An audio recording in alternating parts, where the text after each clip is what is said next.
So one of the most collectible succulents in the world must be the Haworthias. Now I've seen them in every garden centre around the globe.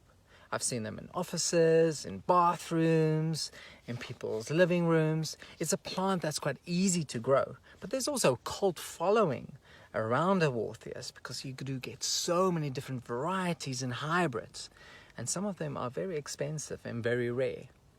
Now, Haworthias are here from the southern parts of Africa, South Africa in particular, and at the moment I'm in the Western Cape, just outside Worcester, and one of the Haworthias are in full flower, and it's very beautiful. It's spectacular. It's like a field of white, and this is Haworthia herbaceae. Now, Haworthias are part of the aloe family, and you can see with the plant, it does look like a little aloe. The flower does differ though. It almost looks bulby. The flower is big for such a small little plant. You'll see the spines on the leaves, and those spines protect the plant. So we just had the rainy season, and it's starting to dry out now. So after the flowers have set seed, the moisture will be gone. And then that rosette of the little Haworthia will close up and protect it in this harsh heat of the summer, and that spines will protect the growing point. Now here you can see them growing with all kinds of interesting other plants. So here we have a conophytum. There are little baby orchids, Holothrix, coming up just beneath it in the moss.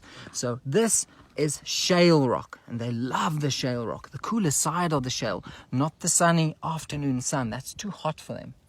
Now this little orchid, there's a mommy. Look at how beautiful the mommy and daddy is, in full flower at the moment. Isn't that incredible how you have an orchid with such a succulent growing right next to one another? Now, a Haworthia do like to have a bit of water, but it needs to dry out immediately. That's why they love growing in between the moss here on the rocky outcrops. The moss gives them an extra bit of moisture, but it dries out quickly. It's well drained. That's the secret. When you have them in your home, give them a bit of water, but let them dry out completely before you give them another watering. The flowers, incredible. Such a big amount of flowers for such a tiny little plant. And there are so many varieties of these Haworthias. It's a very special little succulent here in the Western and Eastern Cape of Southern Africa. And it's quite something to see them in flower in such a mass congregation of Haworthias.